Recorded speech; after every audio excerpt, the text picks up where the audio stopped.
தாய் கிழவி திரைப்படம் இன்னைக்கு ரிலீஸ் ஆகிக்குது. இந்த படத்தின் ப்ரமோஷன் வந்து ரொம்ப நல்லா செஞ்சுருக்காங்க. இந்த படத்தின் தயாரிப்பாளர் வந்து பார்த்தீங்கன்னா சிவகார்த்திகேயன். அவரும் வந்து மேடையில் பேசி இதுக்கு வந்து நல்ல ப்ரமோஷன் செஞ்சு கொடுத்தாரு. ராதிகாவுக்கு 3 பசங்க, ஒரு பொண்ணு. 3 பசங்களுக்கும் கல்யாணம் ஆகி 3 மருமகள், பேரன் பேத்திகள். ராதிகா இந்த படத்தில் ஒரு போல்டான கேரக்டர். ஊருக்கெல்லாம் வட்டிக்கு பணத்தை கொடுக்குறாங்க. அது கெட்ட வார்த்தை சொல்லி பணத்தை வசூல் செய்கிறாங்க. ஒரு நாள் திடீர்னு நோய்வாய்ப்பட்டு ராதிகா வந்து படுத்து படுக்கை ஆகிடுவ. ஊரெல்லாம் என்ன நினைக்கிறாங்கன்னா இவங்க செத்துடணும்னு நினைக்கிறாங்க.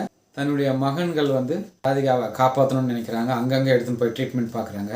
அது எதுக்காக எடுத்துன்னு போய் ட்ரீட்மெண்ட் பார்க்குறாங்க, இல்லை எதுக்காக அவங்கள காப்பாற்ற நினைக்கிறாங்க அப்படின்றது தான் கதை. இதில் காமெடி, சென்டிமெண்ட்டு, கிராமம் வந்து கண்முன் நிற்கிது. அருமை இயக்குனர் வந்து ரொம்ப நல்லா செஞ்சுருக்கிறார். ராதிகாவை வந்து இன்னும் கொஞ்சம் திரையில் நிறைய நேரம் வந்து காட்டியிருக்கலாம். அதுதான் ஒரு மைனஸாக அமையுது.